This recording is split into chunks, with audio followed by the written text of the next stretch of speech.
అశ్వత్థామ, దేవుడైనా ద్రోణుడైనా కర్మని ఎవరూ తప్పించుకోలేరు.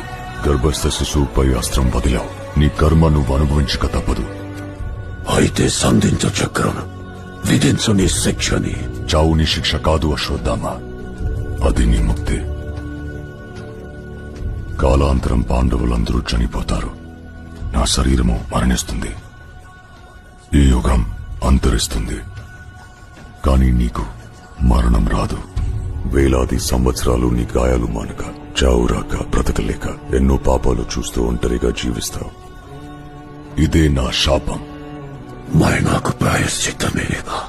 నువ్వు నన్ను చంపాలనుకున్నావు, కానీ ఒకరోజు నువ్వే నన్ను కాపాడాలి. నేనా? కలియుగం వస్తుంది. కలి వస్తున్నాడు.